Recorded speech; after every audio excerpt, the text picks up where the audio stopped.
Natabas na natin mga kabutingting yung isang ano natin. Isa pa lang. Yung kaparis niya, natabas na natin yung muka pero hindi pa natin natabas yung mga ano niya, parts na iba. Ito bali yung ano niya. Ito yung likod. Ito yung harap, yung baba tsaka yung taas niya. Yung bali ang design natin dito mga kabutingting ay line array. Bali gagawa tayo ng siguro mga apat-anim na ganyan. Pero dalawa-dalawa lang muna gagawin natin. Pares-pares lang muna. Ang kakabit natin na speaker dyan mga kabutingting ay crown. Yun. Ito mga kabutingting. Ito kakabit natin. Crown. Yan. 1230. Yan. Crown. Tapos ang tweeter natin na gagamitin. Ito. Yan. 1000 watts. R audio. Yan. Buuin na natin to.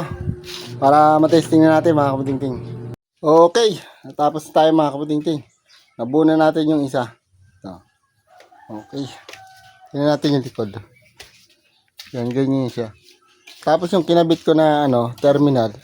Wala pa tayong speakon. Yung ordinary lang muna. Saka na lang natin palitan yan pagka nakabili na tayong speakon. Yun. Okay.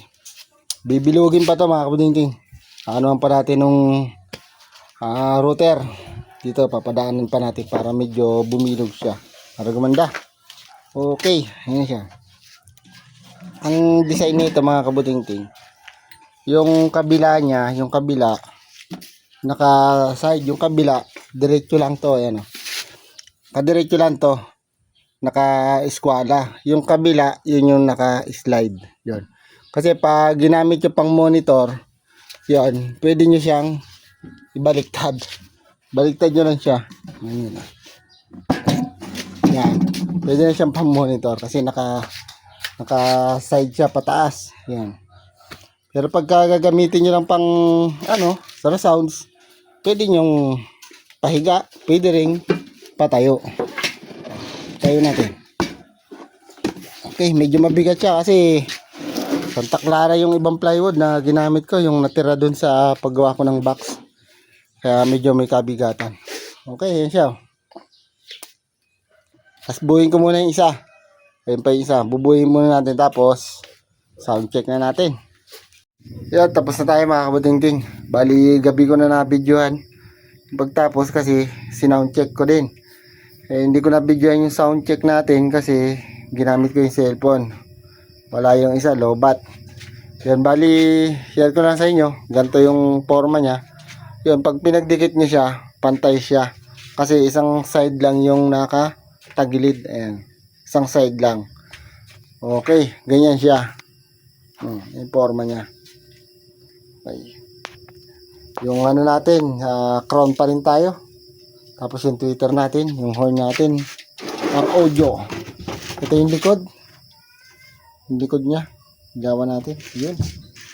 Okay. Yung terminal natin, wala pa tayong speakon. Ito lang muna. Yun. Another tweeter, kaya meron isa pambutas yan. O kaya, pag magpo 4 ohms kayo, pwede nyo dyan ikabit yung isang speaker natin. Yun. Ganyan yung design niya. Meron siyang hawakan dito, kabilaan. Bali, bibilugin pa natin yung mga kabutingting. Hindi pa yan tapos bago pinturahan. Yun. Ito yung isa. Okay. Sabihin natin sila. Okay. Ganyan sila pag magkatabi. Yung mga iba kasi, yung nagde-design ng iba nito, tinatagilid yung dalawa, kabilaan. Kabilaan yung may tabas. Yun. Bali yung sa akin, yung design ko, naka-eskwala to. Eskwala. Isang side lang yung tinatagilid natin. Yun. Okay. Gusto nyo ng sukat mga kabutingting? Share ko sa inyo. Sariling sukat ko yan. Sarili kong design. Yun. Share lang.